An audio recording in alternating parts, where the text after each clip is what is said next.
डोळे चांगले राहावे म्हणून आपल्या दिनचर्येत काय सांगितलेलं आहे? अंजन करायला सांगितलंय. करतो का आपण रोज अंजन? करतच नाही. म्हणजे छोट्या-छोट्या बाळांना पण अ, आयुर्वेदात ॲटलीस्ट 2-3 वर्ष अंजन करायला सांगितलेलं आहे. पण पेडियाट्रिशियन्स नाही म्हणतात आणि लोकं आजकाल करत नाही म्हणून डोळ्यांचे विकार खूप वाढले. बरं अंजन लावणं फक्त हे चांगलं दिसण्यासाठी आहे का? डोळे जर मज्जेचे असतील आणि मज्जाधरा आणि पित्तधरा कला जर ग्रहणीत असेल, ग्रहणीमध्ये अग्नी असेल, तर डोळ्यात अंजन टाकणं ही अग्नीची चिकित्सा झाली की नाही? है ना? मग किती मोठा याचा फायदा होतो, की अंजन केल्याने पचनशक्ती चांगली राहते. हा विचार करतो का आपण?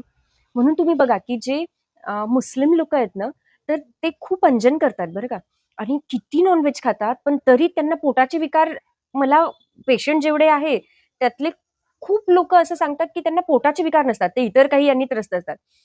ते लोकं पोटाच्या विकारसाठी आले आणि डायजेशनसाठी आले, असं कधी दिसत नाही. खूप कमी दिसतं ते.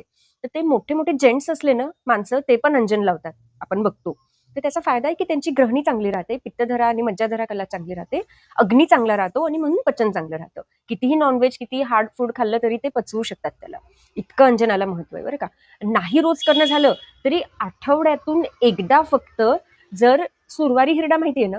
सुरवारी हिरडा मधात घासायचा आणि त्याचं अंजन फक्त आठवड्यातनं एकदा आपण केलं, तर पूर्ण स्त्राव डोळ्यातला निघून जातो आणि कफाचं भय डोळ्यांना राहत नाही आणि डोळ्यांचे विकार आपल्याला होणार नाही. इतका फायदा फक्त अंजनाचा आहे.